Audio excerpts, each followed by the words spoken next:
কখনো শুনেছেন বিয়ের আসরে বউ নিজেই নিজের বিয়ের কথা বলছে? আমার সাথে আজকে এমনটাই হলো। আজকে আমাদের কলেজে একমাত্র সুইট কিউট আর আগুন সুন্দরী ম্যাডামের বিয়েতে এসেছিলাম। গত 6 মাস ধরে ওনার পেছনে পড়েছিলাম। এক প্রকার আমার কাজ ছিল ম্যাডাম। ওনাকে দেখেই কেমন যেন মনে ধরে গিয়েছিল। ম্যাডাম বলে কিছুতেই বলতে পারছিলাম না। অনেক কাঠখড় ফুরিয়ে যখন বন্ধুদের ঠেলাঠেলিতে জেদি আর বজরত ম্যাডামকে প্রপোজ করেছিলাম, তখন ম্যাডাম আমার গাল চাপড়ে দিয়ে বলেছিল, ঈশান, তুমি এখনো অনেক ছোট। প্রেম ভালোবাসার কিছুই বোঝো না। ভালো লাগা আর ভালোবাসার মধ্যে আকাশ পাতাল ডিফারেন্স, যেটা বুঝতে পারছো না। কিন্তু যখন বুঝতে পারবে তোমার মনে হবে এটা কোনো ভালোবাসাই না। আর আমি তোমার ম্যাডাম, তাই তোমাকে নিয়ে এগুলো ভাবা আমাকে মানায় না। পড়ালেখা করতে এসেছো, পড়ালেখা করো, ভালো করতে পারবে। সেদিন ঈশানের বন্ধুরা দূরে দাঁড়িয়েছিল। ঈশান আর কিছুই বলতে পারেনি। ম্যাডাম মুচকি হেসে চলে গিয়েছিল। তারপরও ঈশান মেয়েটার পিছনে পড়েছিল। ম্যাডামের নাম পরি। পরি ম্যাডাম দেখতে যেমন পরীর মতো, ঠিক তেমনই তার মনোমুগ্ধকর ব্যবহার যেন মানুষকে আরও বেশি মুগ্ধ করে তোলে। আর যখন রেগে যায় তখন যেন রাগের একটা ডিব্বা হয়ে যায়। ওই ঘটনার 6 মাস পর ঈশান ম্যাডামের বিয়ে খেতে আসলো, তাও আবার পরিবার সহ। ঈশান জানে না পরি ম্যাডাম ওকে বিয়েতে ইনভাইট কেন করেছে। এখানে আসার পর দেখতে পেল কলেজের অনেকেই ইনভাইট করা হয়েছে। তবে খানিকটা অবাক হলো বটে। ম্যাডামের বিয়ের কাছে ঈশান যাকে পছন্দ করত সে মেয়েটাকে অন্য কেউ বিয়ে করে নিয়ে যাবে। মেয়েটা অন্য কারো বউ হয়ে যাবে। ঈশান এগুলো কি করে মানবে? ছেলেটা ম্যাডামের পিছনে এতগুলো দিন পড়েছিল।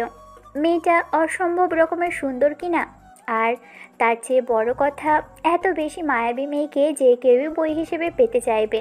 আর হ্যাঁ, একটু আগে আপনারা ঠিকই শুনেছেন, বিয়ের আসরে কেউ কখনো হয়তো শোনেননি নিজেই যে কোণে নিজের বিয়ের কথা নিজে এসে বলছে। আজকে ঠিক তেমনটাই হয়েছে। খাওয়া দাওয়া করে ঈশান বন্ধুদের সাথে আড্ডা দিচ্ছিল। আড্ডায় সবাই এতই মনোমুগ্ধ ছিল যে একটা বিষয় ওরা কেউই খেয়াল করেনি।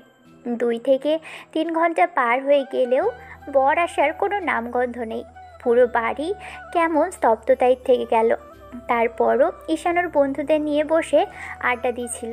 তখন পরি ম্যাডাম কোথা থেকে এসে একদম ওদের সামনে দাঁড়ালো। ম্যাডামকে এই সাজে দেখে বুকের ভিতরটা ধক করে উঠল ঈশানের। ভিতরটা যেন দুমড়ে মুচড়ে যাচ্ছিল। ম্যাডামকে দেখেই সবাই উঠে দাঁড়ালো আর বলতে লাগলো, ম্যাডাম, আপনি এই অবস্থাতে এখানে? ঈশানকে ম্যাডামের কোনো কথা বলার সুযোগ দেয়নি। উল্টে ম্যাডাম যেটা বলল সেটা শোনার পর ঈশান যেন কথা বলার ভাষা আর দাঁড়িয়ে থাকার মতো শক্তিটা হারিয়ে ফেলেছে। ঈশান কথাটা বলে শেষ করার সাথে সাথেই পরি ম্যাডাম যেটা বলল সেটার জন্য ঈশান রীতিমতো কাঁপতে আরম্ভ করলো। ঈশান, বিয়ে করবে আমাকে? ঈশান জীবনে প্রথমবার শুনছে নিজের বিয়ের কথাটা নিজে থেকে এসে বলছে। তার উপর মেয়েটা যদি হয় তার থেকে সিনিয়র, তাহলে তো আর কথাই নেই। ঈশানের কাছে সবকিছু যেন স্বপ্নের মতো মনে হচ্ছিল। এক মুহূর্তের জন্য কথা বলার ভাষা হারিয়ে ফেলেছিল। আবারও যখন ম্যাডাম কথাটা বলল, সাথে সাথে ছেলেটার হুঁশ ফিরল। ঈশান, কথা বলছো না যে? বিয়ে করবে আমাকে? তুমি আমাকে অনেক আগে থেকে পছন্দ করো, সেটা আমাকে বলেছিলে। দেখো, বিয়ের কোণে হয়ে এগুলো বলা, কিংবা এই মুহূর্তে সবার সামনে এরকম একটা বিব্রতকর পরিস্থিতিতে তোমাকে ফেলার কোনো ইচ্ছে আমার নেই। তারপরও আজকে এরকম একটা পরিস্থিতিতেও আব্বু আম্মুর কথা ভেবে, নিজের মান সম্মানের কথা ভেবে হলেও তোমার কাছে আমাকে আসতে হয়েছে। ঈশান, আমার তোমার কাছে হাত জোর করে বলতে হচ্ছে কথাগুলো। এছাড়া আর উপায় ছিল না। আমি জানি তুমি আমাকে পছন্দ করো, তারপরেও আজকে আমি নিজের স্বার্থের কথা ভেবে হলেও বলছি, তুমি প্লিজ এই বিয়েটা করে নাও ঈশান। ঈশান যেন আর কথা বলার মতো অবস্থায় নেই। ম্যাডাম ওর সামনে দাঁড়িয়ে এরকম কথা বলছে। ঈশান আশেপাশে তাকিয়ে দেখলো অনেকেই ওদের দিকে তাকিয়ে কিছু একটা বলাবলি করছে। ঈশানের হুঁশ ফিরতে এমন কিছু দেখে ঈশান আব্বু আম্মুকে খুঁজতে লাগলো। ওদের থেকে কিছুটা দূরে দাঁড়িয়ে আছে আব্বু আম্মু। বিয়ে বাড়িতে এমন কাণ্ডে হয়তো ঈশানের আব্বু আম্মু হয়তো অবাক।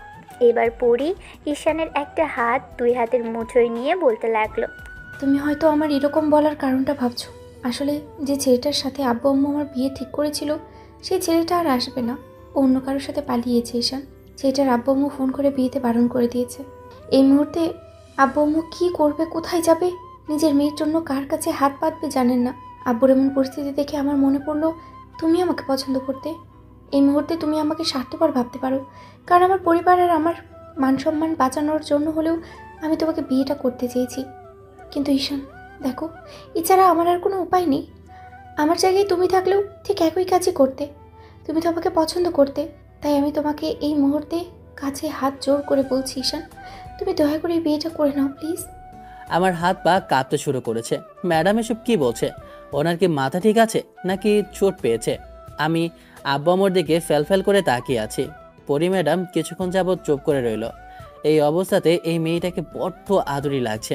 ম্যাডাম আমাকে আব্বু আম্মুর দিকে তাকিয়ে থাকতে দেখে মেয়েটা ওদের দিকে ফিরল। তারপর এগিয়ে গিয়ে আব্বুর সামনে 2 হাত জোর করে বলতে আরম্ভ করলো, আঙ্কেল আন্টি, এক মুহূর্তেও আপনাদের কাছে আমাকে নির্লজ্জ বিহার মনে হতে পারে এই মুহূর্তে, কিন্তু এখন এই মুহূর্তে আমার সম্মানটা আর পরিবারের জন্য এছাড়া আর কোনো কিছুর উপায় ছিল না। আপনারা দয়া করে আপনাদের ছেলের সাথে আমার বিয়েটা দিয়ে দিন। নিজের বিয়ের কথা কোনো মেয়ে বলে না, কিন্তু সম্মানটা বাঁচানোর জন্য আমার হাতে আর কোনো উপায় নেই। আজকে যদি এই মুহূর্তে বিয়েটা না হয় তাহলে আব্বুর কোনো একটা ক্ষতি হয়ে যাবে, আমি যেটা খুব ভালো করে বুঝতে পারছি। দয়া করে আপনারা আর না করবেন না। আমি কথা দিচ্ছি, আমি আপনাদের ছেলেকে অভিযোগ করার সুযোগই দিব না। আপনাদেরকে আব্বু আম্মুর মতোই ভালোবাসবো, আপনাদের সব কথা রাখবো। আমি কখনো আপনাদের কথার অবাধ্য হব না। আজকে অন্তত এই দয়াটুকু আমার উপরে করুন প্লিজ আঙ্কেল, প্লিজ আন্টি। তারপর বিয়ে করে ঈশান যে কখন বাড়ি এসেছিল সেটা নিজেও জানে না, কিন্তু কেন জানি মেয়েটার এমন দ্বারা কথাতে প্রচণ্ড পরিমাণে মায়া লাগছিল। তার উপর যখন আবার নিজের বিয়ের কথাটা নিজেই বলছে, তখন মাথায় হাজারো প্রশ্ন ঘুরপাক খাচ্ছিল। নিজের বিয়ের কথাগুলো নিজেই বলছিল মেয়েটা, তাই সবাই ওর দিকে ফ্যাল করে তাকিয়ে আছে। পরি ম্যাডামের এমন কথা শুনে ঈশানের বন্ধুদের যেন চোখ খুলে আসার উপক্রম হয়ে গিয়েছিল। ওরা চুপচাপ দাঁড়িয়ে আছে। ঈশান যেন আজকে ঝটকার উপর ঝটকা খাচ্ছে। একে তো ম্যাডাম নিজের বিয়েতে আব্বু আম্মুর সহ ওকে ইনভাইট করেছিল, তার উপর আজকে এখানে আসার পর নিজেই সবার সামনে ওকে বিয়ের কথা বলছে। ঈশানের মাথায় একটা কথাই ঘুরপাক খাচ্ছে, তাহলে কি এসব ম্যাডামের প্ল্যান ছিল? জেনে শুনেই মেয়েটা ওর আব্বু আম্মুকে ইনভাইট করেছিল, না হলে তো অন্য কারো কলেজের স্টুডেন্ট আছে, তাদের কারো ফ্যামিলিকে ইনভাইট করেনি। ঈশানের মাথায় এই কথাগুলো ঘুরপাক খেতে লাগলো। এরই মাঝে পরি ম্যাডাম ঈশানের আব্বু আম্মুর কোনো রেসপন্স না পেয়ে যখনই পায়ের কাছে বসে পড়তে নিবে, তখনই আম্মু পরীকে উঠিয়ে দাঁড় করালো। আম্মু পরীর মুখের পাশে হাত রেখে বলতে লাগলো, এ কি মামনি, তুমি এসব কি করছো? তুমিও কলেজের ম্যাডাম, তাই এইসব তোমার আব্বু আম্মু কিছুতেই মেনে নেবে না। তাছাড়া সমাজের মানুষ হাজারটা কথা বলবে তোমাদের নিয়ে। আন্টি, আপনাদের ছেলে আমাকে পছন্দ করে, ভালোবাসার কথা বলেছিল। ঈশান আমার জুনিয়র, আর আমি তার উপরে কলেজের ম্যাডাম ভেবে আমি ওকে দূরে সরিয়ে দিয়েছিলাম। কিন্তু এখন এই মুহূর্তে ওকে ছাড়া আমি আর কাউকেই পাচ্ছি না এই কথাগুলো বলার জন্য। আমার মনে হয়েছে যেহেতু আপনার এখানে উপস্থিত আছেন, সেহেতু এই কথাগুলো আমি আপনাদেরই বলতে পারি। দয়া করে এই বিয়েতে না করবেন না, তাহলে আমার মুখ দেখানোর মতো পরিস্থিতি আর থাকবে না। শেষ পর্যন্ত সুইসাইড করা ছাড়া আমার কাছে আর কোনো উপায় থাকবে না আন্টি। পরি ম্যাডাম কথাগুলো বলেই কেঁদে উঠল। আম্মু ওনার চোখের পানি মুছে দিল। আব্বু চুপ করে আছে। এরই মাঝে পরীর আব্বু আম্মু আসলো। পরীর আব্বু এগিয়ে এসে ঈশানের আব্বুর হাত ধরে বলতে লাগলেন, আমি পরীর থেকে কথা শুনেছি আর বুঝতে পেরেছি ওরা দুজন দুজনকে পছন্দ করে, তাই আমি আপনাদের কাছে হাত জোড় করে বলবো অন্তত এই বিয়েটা করবেন না, তাতে আমাদের মান সম্মানটা থাকবে না। মেয়ের বাবা হয়ে আমি আপনার কাছে ভিক্ষা চাইছি, দয়া করে এই সম্মানটুকু আমাকে ভিক্ষা দিন। ঈশানের মাথায় ঘুরপাক খেতে লাগলো। ওরা দুজন দুজনকে পছন্দ করে মানে? ওর সামনে এসব কি হচ্ছে? ম্যাডাম কাকে কি বলে কী সব বোঝাচ্ছে? তার উপর ওনার আব্বু এসে আবার এরকম কথা বলছে। এবার ঈশানের আব্বু ভদ্রলোককে জোর করে একটা সোফায় বসিয়ে দিলেন আর ওনার হাতের উপর হাত রেখে বলতে আরম্ভ করলো, ভাইজান, আপনি টেনশন করবেন না, আমার বিয়েতে কোনো অমত নেই, কিন্তু আমার ছেলে কি এই বিয়েতে রাজি হবে আমি সেটাই ভাবছি। এবার ম্যাডাম এসে ঈশানের হাত ধরে টানতে টানতে ওদের সামনে নিয়ে গিয়ে দাঁড় করালো। আব্বু কিছু বলার আগেই পরি ম্যাডাম ঈশানের একটা হাত নিজের হাতের মুঠোয় নিয়ে ওদের দিকে ফিরে বলতে লাগলেন, ঈশান প্লিজ তুমি না করো না, আমি জানি তুমি আমাকে এখনও ভালোবাসো আর এখনও চাও।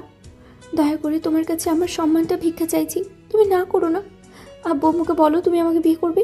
যখন থেকে ম্যাডামকে বিয়ের কথা বলে যাচ্ছে তখন থেকেই ঈশানের মুখ দিয়ে কোনো কথা বেরোচ্ছে না। এখন তো রীতিমতো ওর হাত পা কাঁপতে শুরু করেছে। ম্যাডাম ওর হাত ধরে রেখেছে, পুরো শরীরটা অসাড় হয়ে আসছে। ঈশান এবার আমতা আমতা করে বলতে লাগলো। আব্বু ঈশানের দিকে এক দৃষ্টিতে তাকিয়ে বলতে লাগলো, ঈশান, তোমার কি মতামত? তুমি কি? না, মানে আসলে আব্বু, তোমরা যা বলবে আমি তাই করব। ঈশানের লজ্জা লাগছিল। বাড়ি ভর্তি মেহমানের সামনে একটা মেয়ে বলছে তাকে বিয়ে করবে কিনা, তাও আবার সে যদি হয় ম্যাডাম, তাহলে লজ্জা লাগারই কথা। মেয়েটা ঈশানের থেকে সিনিয়র ঠিক আছে, তাই বলে সবার সামনে নির্লজ্জ বেহায়ের মতো ভালোবাসার কথাগুলো বলবে, সেটা ঈশান ভেবেই পাচ্ছে না। ঈশানের থেকে পজিটিভ উত্তর পেয়ে আব্বুর হাতের উপর হাত রেখে আশ্বস্ত করলো বিয়েটা হচ্ছে। ঈশানের বন্ধুরা যেন আকাশ থেকে পড়ল। ওরাও ভেবে পাচ্ছে না কোথা থেকে কি হলো। তারপর আর কি, এক প্রকার দুই পরিবারের সম্মতিতেই সবার সামনে বিয়েটা সম্পন্ন হলো। বিয়ে হবার আগ থেকেই শুরু করে নিয়ে পরি মাথা নিচু করে ঈশানের পাশে বসে আছে। কবুল বলে যখন বিয়েটা শেষ করলো তখন ঈশানের হুঁশ ফিরল। আর তারপর ম্যাডামের দিকে তাকিয়ে দেখে মেয়েটা চুপচাপ করে ওর পাশে বসে আছে, মাথায় আবার বড় একটা ঘোমটা দেওয়া। ঈশান ওই ঘোমটার আড়ালে থাকা মুখটার দিকে তাকিয়ে থেকে ভেবেছে এখন এই মুহূর্তে ওর সিনিয়র সুন্দরী বউটাকে কেমন দেখতে লাগবে। বিদায়ের আগে ঈশান পরীর আব্বু আম্মুর সাথে কথা বলে, তারপর বাসার উদ্দেশ্যে বেরোনোর জন্য বাইরে আসতে দেখে বাহিরে কয়েকটা গাড়ি দাঁড় করানো। ঈশান ভাবলো এগুলো আবার কে আনলো। পরীর আব্বু এসে ঈশানের কাঁধের উপর হাত রেখে বলতে লাগলো, বাবা, বিয়েটা হঠাৎ করে হলেও আমি চাইছি না খুব তাড়াতাড়ি তোমাদের মাঝে সম্পর্কটা ঠিক হোক। সবসময় চাই তোমরা সুখে থাকো, দুজনের সময় নাও, আর খুব শীঘ্রই একটা বড় রিসেপশনের অনুষ্ঠানের ব্যবস্থা করতে চেয়েছে তোমার আব্বু। আর হ্যাঁ বাবা, কখনো যদি তোমার মনে হয় যে আমার থেকে কোনো কিছুর প্রয়োজন, তুমি নির্দ্বিধায় এই বাবাকে বলতে পারো। আমি আমার সর্বোচ্চ দিয়ে চেষ্টা করব তোমার পাশে থাকার জন্য। ঈশান হেসে জবাব দিল। তারপর ওরা গাড়িতে উঠে যেতেই খেয়াল করলো গাড়িতে চেনা পরিচিত কিছু লোকজন। এরই মাঝে ঈশান আরেকটা বিষয় খেয়াল করলো, বিয়েটা হয়ে যাবার আগ থেকে শুরু করে ওর বন্ধুগুলো সেখানে নেই। এসব ভেবে পাচ্ছে না ওরা এই মুহূর্তে কোথায় গেল। তাহলে ঈশানকে একা রেখে চলে গেল ভেবেই মনটা খারাপ হয়ে গেল ঈশানের। পরীকে ওর আব্বু গাড়িতে উঠিয়ে দিতে গেলে মেয়েটা ওর আব্বুকে জড়িয়ে ধরে ফুপিয়ে কেঁদে উঠল। কিছুক্ষণ বাদে মেয়েটাকে জোর করে গাড়িতে উঠিয়ে দিতেই ঈশানও উঠে পাশে বসলো। ম্যাডাম এখনও হেঁচকি তুলে কেঁদেই চলেছে। বিয়ের পর থেকে কেঁদেই যাচ্ছে তো কেঁদেই যাচ্ছে। ঈশান ভাবলো কি করবে, মেয়েটার সাথে কিভাবে কথা বলবে। পরি নাক টানছে, তাই ঈশান মেয়েটার দিকে একটা টিস্যু এগিয়ে দিতেই মেয়েটার টিস্যুটা নিয়ে চোখের নাকের পানি মুছে নিল। ঈশানের এই মুহূর্তে কি বলা উচিতও জানে না। খেয়াল করলো পরি ম্যাডাম দুইটা হাত নিজের কোলের মধ্যে নিয়ে মোচড়াচ্ছে আর বারবার ফুপিয়ে উঠছে। ঈশান পরীকে আশ্বস্ত করার জন্য একটা হাত সেখান থেকে কাঁপা কাঁপা হাতে ছাড়িয়ে নিল। তারপর নিজের হাতের মুঠোর মধ্যে নিয়ে বলতে লাগলো, ভয় পাবেন না, আমি আছি। আমি সবসময় আপনার পাশে থাকবো, সবসময় আপনাকে ভালো রাখার চেষ্টা করব। আপনার বাবাকে আমি কথা দিয়েছি এই চোখে কখনো পানি আসতে দেব না। কিন্তু বিয়ের প্রথম দিনে যদি এমন করে কাঁদেন তাহলে সারা জীবন আপনাকে ভালো রাখবো কি করে? ঈশান বিয়ের সময় সবার সামনে হ্যাঁ বলতে পারছিল না, কারণ লজ্জা লাগছিল। তারপর যখন আব্বু জিজ্ঞেস করলো তখন আর না করতে পারেনি। পরি কোনো কথা বলল না, মাথা নিচু করে বসে রইল। ঈশান মেয়েটার দিকে আর চোখে তাকিয়ে রইল। আরও কিছুটা আসতেই ঈশান খেয়াল করলো মেয়েটা ওর কাঁধের উপর বারবার ঢলে পড়ছে। হয়তো মেয়েটার ঘুম আসছে, তাই আলতো করে ওর মাথাটা কাঁধের উপর রেখে এক হাতে জড়িয়ে ধরল। এই প্রথম ঈশান পরি ম্যাডামের এতটা কাছে আসলো। মেয়েটার প্রথম স্পর্শ নিজে থেকে করেনি। ঘুমের ঘোরে করলেও ঈশানের ভালোই লাগছিল। মেয়েটার শরীর থেকে একটা মেইলি স্মেল আসছিল যেটা ওকে পাগল করে দিচ্ছিল। এটা গাড়ি, তার উপর এখনও বাসা অবধি পৌঁছয়নি ভেবে মেয়েটাকে আলতো করে জড়িয়ে ধরে রাখলো। 1 ঘন্টা জার্নি করার পর ওরা বাসার সামনে আসলো। ম্যাডামের বাসাটা ওদের বাসা থেকে বেশ খানিকটা দূরে, তাই এখানে আসতে বেশ খানিক সময় লাগলো। তার উপর আবার রাস্তায় কিছুটা জ্যামও ছিল বলে আসতেও দেরি হয়ে গেল। ওরা বাসার সামনে আসতেই দেখলো বাসার ভিতর কিছুটা হইচই চলছে। এবার আম্মু বাসার ভিতর তাড়াহুড়ো করে গিয়ে আবারও ফেরত আসলো। তারপর আবারও কিছুক্ষণ বাদেই ওদের গাড়িটা সামনে দাঁড়ালো। আম্মুকে দেখে ঈশান গাড়ি থেকে নামার জন্য যখনই মেয়েটাকে ছাড়িয়ে নিতে যাবে, তখনই মেয়েটা ওকে আরেকটু শক্ত করে জড়িয়ে ধরল। তখন ঈশান ম্যাডামকে কয়েকবার ডাকলো। ম্যাডাম ওঠেন, দেখুন আমরা সবাই বাসায় চলে এসেছি। ম্যাডামের থেকে কোনো রেসপন্স না পেয়ে ঈশান আবার ওনাকে ডাকলো। তারপরও মেয়েটার কোনো রেসপন্স পেল না, তাই আলতো করে ওকে কোনো রকম ধরে বাইরে নিয়ে আসলো। মেয়েটা ঈশানের কাঁধের উপর ভর দিয়ে দাঁড়িয়ে আছে, এখনও ঘুমিয়ে আছে। আম্মু সেটা বুঝতে পেরে বলতে লাগলো, ঠিক আছে আব্বু, তুমি বৌমাকে নিয়ে রুমে যাও। কিন্তু আমি আমি কেমন করে? কি করে রুমে যেতে হবে সেটা নিশ্চয়ই তোমাকে হাতে কলমে শিখিয়ে দিতে হবে না? মেয়েটা তোমারই বউ, তাই এখন ওকে কোলে ওঠাও। নিজের বউকে কোলে ওঠাতে এত কিসের লজ্জা? তাছাড়া বাসাতে তেমন কোনো মেহমানও নেই যে লজ্জায় পড়তে হবে। বিয়েটা হুটহাট করেই হয়েছে, তাই কথা না বাড়িয়ে বৌমাকে কোলে ওঠাও আর রুমের দিকে চলে যাও। আম্মুর কথাতে ঈশান কিছুটা লজ্জা পেলেও খেয়াল করলো আশেপাশে তেমন কেউ নেই, শুধুমাত্র হাতে গোনা কয়েকজন দাঁড়িয়ে আছে। এত তাড়াতাড়ি ওরা এখানে আসলো কি করে ঈশান সেটাই ভাবছে। কিন্তু ঈশানের কাজিনগুলো দাঁত কেলিয়ে কেলিয়ে হাসছে। ঈশান ইশারায় ওদের উত্তর দিল। তারপর আর এক মুহূর্ত দেরি না করে মেয়েটা কেমন যেন বারবার ঢলে পড়ে যেতে নিচ্ছে, তাই ঈশান পরীর পিঠের নিচে এক হাতে জড়িয়ে ধরে কোলে উঠিয়ে নিল। মেয়েটা ঘুমের মাঝেও কেমন শক্ত করে ওর গলাটা জড়িয়ে ধরল। পরীকে নিয়ে ঈশান বাসার ভিতর আসলো। খেয়াল করলো অনেক আত্মীয় স্বজনও এরই মাঝে এসে গেছে। এমন কিছু দেখে ঈশান কিছুটা অবাক হলেও আব্বু এসে ঈশানকে বলতে আরম্ভ করলো, এখন এসব দেখার সময় না, বৌমাকে নিয়ে রুমে যাও আর বাইরে এসো ওকে রেখে, তোমার সাথে আমার কিছু কথা আছে।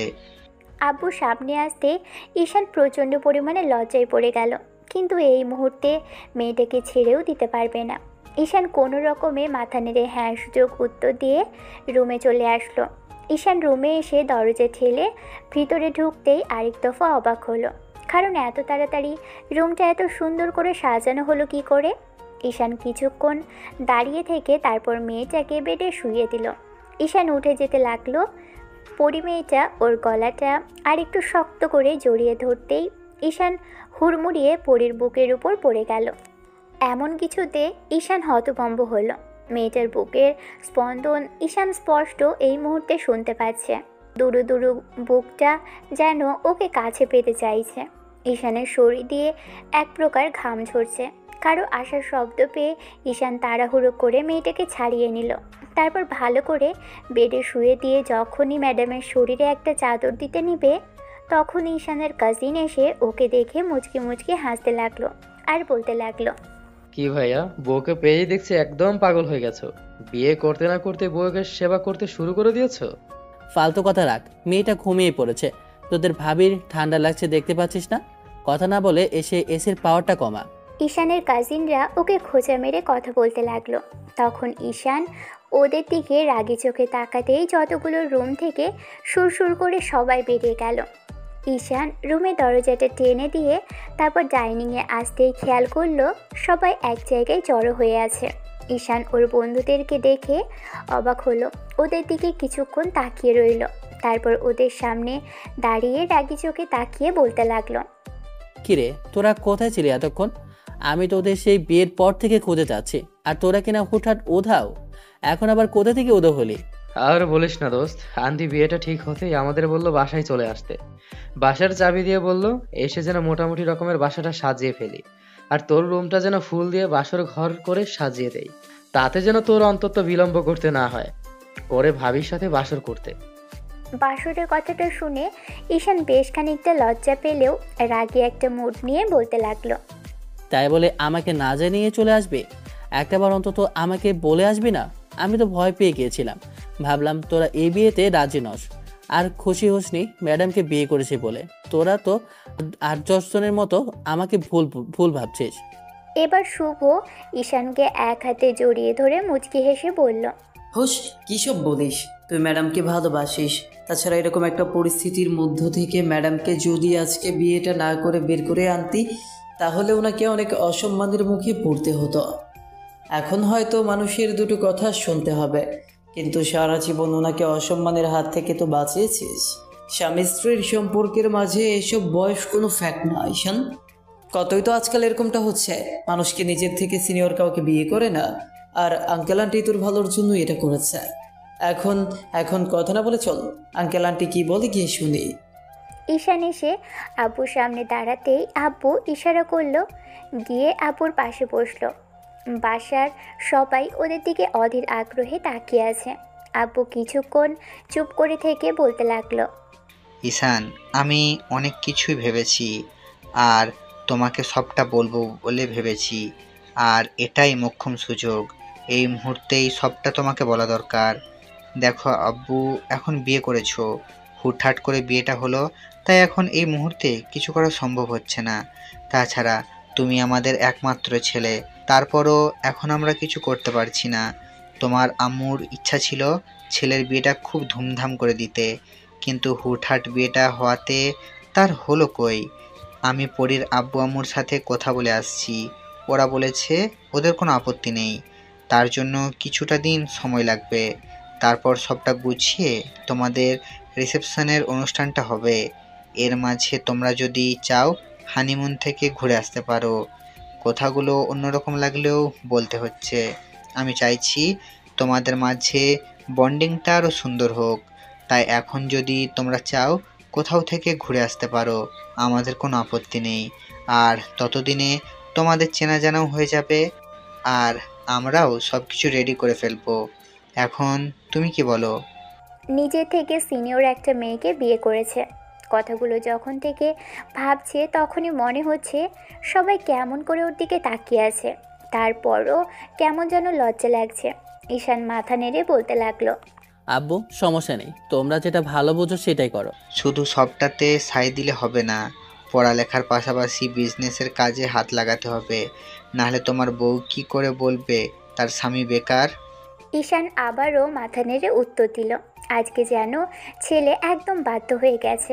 আম্মু ওর এরকম কাণ্ড দেখে মাথায় হাত বুলিয়ে দিয়ে বলল, আপু তুমি কি লজ্জা পাচ্ছ? আর লজ্জা পাওয়াটাই স্বাভাবিক। এমন হুটহাট করে বিয়েটা হলো, কয়েকদিন গেলেই এইসব শঙ্কা আর লজ্জা কেটে যাবে। আচ্ছা, তোমার এখানে থাকতে লজ্জা লাগলে তুমি তোমার বন্ধুদের সাথে গিয়ে আড্ডা দাও, আমরা বাকি কথা বলে নিচ্ছি। বন্ধুদের সাথে ঈশান ছাদে এসে বসে রইল। রাতে খাওয়া দাওয়া আয়োজনটা বেশ ভালোই করা হলো। খাওয়া দাওয়া করে বন্ধুরা বাসা থেকে চলে গেল। ঈশান রুমের সামনে এসে বেশ খানিকক্ষণ দাঁড়িয়ে থেকে তারপর দরজা ঠেলে ভিতরে গেল। পরি ম্যাডাম অর্থাৎ সিনিয়র সুন্দরী ম্যাডাম বিছানার মধ্যে হাঁটুতে 2 হাত রেখে বসে আছে। ইয়া বড় একটা ঘোমটা দিয়ে বসে থাকায় যেন মেয়েটাকে দেখে পুরোই মুশকিল হয়ে যাচ্ছে। ঈশান গুটি গুটি পায়ে হেঁটে এসে ওর সামনে দাঁড়ালো। ম্যাডাম কথা বলছে না। সকল লজ্জা আর শঙ্কা কাটিয়ে ঈশান পরীর সামনাসামনি বসে বলতে লাগলো, জানি না আপনার আমাকে বিয়ের জন্য কেন পছন্দ হলো, কিংবা কি জন্য আপনি আমাকেই বিয়ে করলেন, আর কেনই বা এত ছেলে থাকতে সবার সামনে আমাকে বিয়ের কথা বললেন। তবে আমি এইটুকু বেশ ভালো করেই বুঝতে পারছি আপনার আমাকে মেনে নিতে সময় লাগবে। আপনি সম্মান বাঁচানোর জন্যই আজকে আমাকে বিয়ে করেছেন। তবে যাই হোক, আমি আপনার কাছে এইটুকু আশা রাখবো, আপনি আমার আব্বু আম্মুকে নিজের আব্বু আম্মুর মতো আগলে রাখবেন। আমাকে কখনো ভালোবাসতে পারবেন কিনা জানি না, তবে আমার পুরো পরিবারটাকে ভালোবেসে আগলে রাখবেন। আমাকে না বাসলেও চলবে, কিন্তু আমার আব্বু আম্মুকে কখনো কষ্ট দেবেন না, না হলে ওদের কাছে আমাকে ছোট হয়ে যেতে হবে। কারণ কেন জানেন তো? কারণ এত কিছুর পরও এরকম একটা পরিস্থিতির মধ্যে দিয়ে ওরা আপনার সাথে তাদের ছেলের বিয়েটা দিয়েছে। আমার দায়িত্ব ছিল আপনার সম্মান রাখা, এখন আপনার দায়িত্ব হবে আমার পুরো পরিবারটাকে নিজের মনে করা। ঈশানের কথা শেষ হতেই পরি মাথার উপর থেকে ঘোমটাটা নামালো আর ঈশানের দিকে তাকালো। ঈশান পরীর মায়াবী ওই মুখের দিকে তাকিয়ে এক মুহূর্তের জন্য নিজেকে হারিয়ে ফেলল। অনুভূতির কোনো অতল গহ্বরে যেন তলিয়ে যাচ্ছিল। ঈশানের এমন নেশালো চোখের দিকে তাকিয়ে হয়তো পরী কিছুটা বিব্রত বোধ করলো। তারপরও মেয়েটা বলতে আরম্ভ করলো। ঈশান, আমি চেষ্টা করব। তোমাকেও কথা দিতে হবে, তুমি আমার সব কথা শুনবে আর সবার সামনে বলবে না আমরা স্বামী স্ত্রী। মেয়েটার এরকম কথাতে ঈশান অবাক হয়ে গেল। কলেজের অনেকেই স্টুডেন্ট আজকে ওদের বিয়েতে উপস্থিত ছিল, তাহলে সবার সামনে ওরা হাজব্যান্ড ওয়াইফ, এটা বললে কি এমন সমস্যা হবে? ঈশান সেটা ভেবে পাচ্ছে না।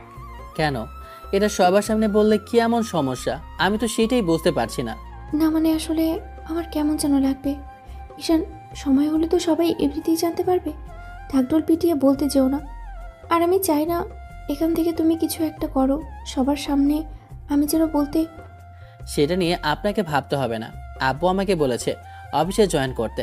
আমিও ভেবেছি খুব শীঘ্রই অফিসে জয়েন করব। তাহলে আর কলেজেও আপনার সাথে আমার রেগুলার দেখা হবে না। আপনি তো লজ্জা পাচ্ছেন এটা ভেবে যে কলেজের সবাই বলবে জুনিয়র জামাইয়ের সিনিয়র বউ, আর আপনি নিজের ছাত্রকে বিয়ে করেছেন, তাই তো? আপনাকে এসব নিয়ে ভাবতে হবে না। আর হ্যাঁ, যদি এতই লজ্জা আর শঙ্কা আমাকে নিয়ে, তাহলে আপনি আমাকে বিয়ে কেন করতে গিয়েছিলেন? আপনার সমবয়সী অন্য কাউকে বিয়েটা করতে পারতেন। এবার পরী মাথা নিচু করে রইল। ঈশান কিছুক্ষণ বাদে পরী ম্যাডামের একটা হাত নিজের হাতের মুঠোয় নিতেই মেয়েটা এক ঝটকায় ঈশানের হাতটা সরিয়ে দিল। ঈশান বুঝতে পারল না এই মুহূর্তে মেয়েটার কি হলো। ঈশানের এরকম স্পর্শে কিছুটা অবাক আর ভয় পেয়ে গিয়েছিল। এবার ঈশান বলতে লাগলো। আপনার আবার কি হলো? না মানে আসলে আমি এই মুহূর্তে এগুলোর জন্য তৈরি নই, আমার সময় লাগবে, প্লিজ আমাকে ফোর্স করো না। মানে? ঈশান, তুমি যেটা করতে চাইছো সেটার কথাই বলছি আমি। আমি কি করতে চাইছি? কেন, স্বামী স্ত্রীর মাঝে যেটা হয় সেটাই তো করতে চাইছো, তাই বলছি। আপনার কি মাথা খারাপ? আমি সামান্য আপনার হাতটা ধরেছি বলে আপনি এরকম করে আমাকে কথাগুলো বলতে পারলেন? সামান্য বইয়ের হাত ধরাতে কি এগুলো প্রকাশ পায়? আজব আপনি, শেষে আমাকে এতটা বাজে ভাবতে পারলেন। পরীর কথাতে ঈশানের প্রচুর পরিমাণে রাগ হয়েছে। মেয়েটা ওকে এমন বাজে একটা কথা বলতে পারলো, এমন বাজে আর নেগেটিভ চিন্তা ওকে নিয়ে করতে পারলো। কথাগুলো বলে ঈশান পরীর থেকে দূরে সরে গেল আর উঠে দাঁড়িয়ে তারপর একটা বালিশ আর চাদর নিয়ে গেলেই তখন পরী অবাক চোখে তাকিয়ে বলতে লাগলো। তুমি কোথায় যাচ্ছ? মানে বালিশের চাদর কেন? নিচে শুতে যাচ্ছি। কেন? ঈশা, তুমি নিচে কেন যাচ্ছ? আমি তো তোমাকে যখন যেতে বলিনি। থাক, আর নাটক করতে হবে না। সামান্য হাত ধরেছে বলে এত বাজে ভাবছেন। তারপর যদি একই বেডে থেকে ঘুমের মাঝে আপনাকে ভুলেও জড়িয়ে ধরি, তাহলে কতটা বাজে ভাববেন তার ঠিক নেই। গায়ে হাত তুলতে তো দ্বিতীয়বার ভাববেন না, সেটা ভালো করেই বুঝতে পারছি। আমার কোনো ইচ্ছে নেই আপনার সাথে একই বেডে শোয়ার। আপনি প্রথম কথাতেই আমার ইচ্ছাটাকে শেষ করে ফেলেছেন। পরী হাত মোচড়াতে লাগলো। ঈশান সত্যি সত্যি বিছানা করে শুয়ে পড়ল। পরী আর কিছু বলতে পারল না। মেয়েটা ঈশানকে এমন করে বলতে চায়নি। নিজে থেকে একটা ছোট ছেলেকে কি করে এত সহজে এতটা কাছে নেবে সে? তার উপর যখনই ভাবছে ছেলেটাও ছাত্র, তখনই ওর স্পর্শটাকে মেনে নিতে পারবে না ভাবছে। পরী মাথা নিচু করে রইল। শেষ পর্যন্ত কিনা যে ওকে বিয়ে করে ওদের পুরো পরিবারের সম্মানটা বাঁচালো, তাকে ওর কথাতে আজকে নিজে শুতে হলো। কথাগুলো ভেবেও পরীর খারাপ লাগলো।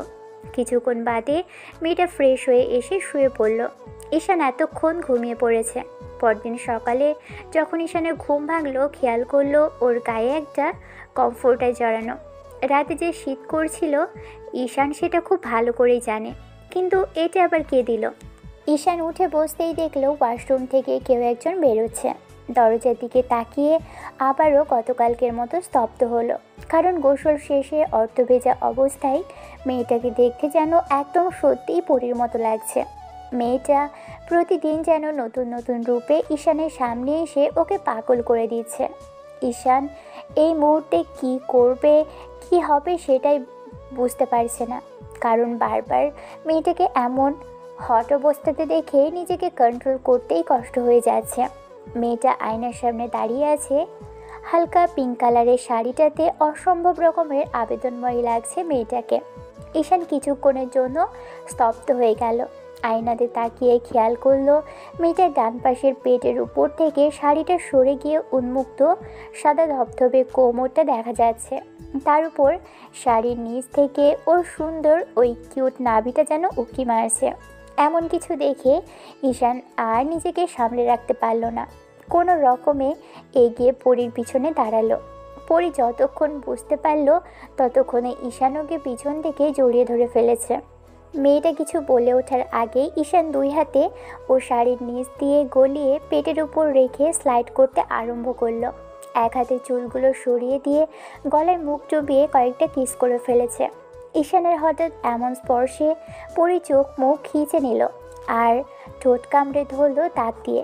তারপর দুই হাতে শাড়িটা খামচে স্পর্শটা সহ্য করে নেওয়ার চেষ্টা করলো। তারপর যতক্ষণে পরীর হুঁশ ফিরল ততক্ষণে যেন ঈশান আরও বেপরোয়া হয়ে উঠেছে। ওর হাতের অবাধ্য বিচরণগুলো যেন পরীকে পাগল করে দিচ্ছে। হঠাৎই পরীর মনে পড়ল ঈশান কোনো অনুমতি ছাড়াই ওর এতটা কাছে চলে এসেছে। পরী এক ঝটকায় ঈশানকে ছাড়িয়ে নিল আর ওর দিকে ফিরেই ওকে দুই হাতে একটা ধাক্কা দিয়ে দূরে সরিয়ে দিল। রাগের বশে পরী যখনই ঈশানের গালে থাপ্পড় মারতে নেবে তখনই হাতটা ওর গাল অবধি উঠিয়ে থামিয়ে ফেলল। পরীর মনে পড়ে গেল সামনে দাঁড়িয়ে থাকা ছেলেটা ওর স্বামী। কথাগুলো ভাবতেই পরী মাথাটা নিচু করে ফেলল। হাতটা নামিয়ে নিয়ে কিছু বলতে যাবে তার আগে ঈশানের থেকে যে উত্তরটা আসলো তার জন্য পরী মোটেও প্রস্তুত ছিল না। থামলেন কেন? থাপ্পড় মারতেই তো হাতটা উঠিয়েছিলেন, তাহলে সেটা সম্পূর্ণ করলেন না যে? আমার গায়ে হাত তুলে বুঝিয়ে দিন যে এই বিয়েটা আপনি নিজের সম্মানটা বাঁচানোর জন্যই করেছেন, ভালোবাসার জন্য কিংবা সংসারটা করার জন্য করেননি। আমি এই মুহূর্তে বুঝতে পারছি আপনি এই বিয়েটা মন থেকে মানতে পারেননি। নিজের মানুষের কথা হাজারটা কথা হাজারটা কথা থেকে বাঁচতে এরকম একটা নাটক করেছেন। এগুলো করার কি খুব বেশি দরকার ছিল ম্যাডাম? আমার অনুভূতিটা নিয়ে খেলার কি খুব বেশি প্রয়োজন ছিল? নিজে থেকে জুনিয়র একটা ছেলের সাথে এরকম একটা কাজ করতে আপনার বিবেকে বাঁধলো না? আমি নিজেকে কন্ট্রোল করতে পারিনি। যতক্ষণে আপনার কাছে এসেছিলাম ভেবেছিলাম যে আপনাকে হঠাৎ করে স্পর্শ করলে আপনার রিয়েকশনটা কি হয় সেটাও দেখা যাবে, আর আপনি আমাকে মানতে পারবেন কিনা তা বুঝতে পারবো। কিন্তু এখন এই মুহূর্তে আমার মনে হচ্ছে এই বিয়েটা আপনার কাছে কোনো মানেই নেই। ঈশানের এরকম অসহায় কণ্ঠে কথা শুনে পরী একটা হাতে মুখটা চেপে ধরল আর কিছুটা পিছিয়ে গিয়ে বলতে লাগলো, ঈশান বিশ্বাস করো, আমি এমন কিছু করতেও চাইনি, ভুলবশত এরকম করে ফেলেছি। আম সরি ঈশান, আর কখনো এরকম ভুল। থাক, আর কিছু বলতে হবে না। কাল থেকে যেসব কথা শুনিয়েছেন আর যা কর্মকাণ্ড করেছেন তাতে করে আপনি কী রকম সংসারটা করতে পারবেন তা আমার বোঝা হয়ে গেছে। তবে যাই হোক, জোর করে আমি আর আপনার কাছে আসবো না। আপনি সেদিন অবধি আমার উপস্থিতি আপনার কাছে পাবেন না, যতক্ষণ অবধি আপনি নিজে থেকে না আমাকে কাছে টানবেন। তবে যাই হোক, একটা কথা তো আমি বুঝে গেলাম, কোনো ম্যাডামকে বিয়ে করলেও তার পক্ষে সম্ভব না ছাত্রকে মেনে নেওয়া। আর হ্যাঁ, আব্বু আম্মু কালকে বলেছে হানিমুনে যাওয়ার কথা।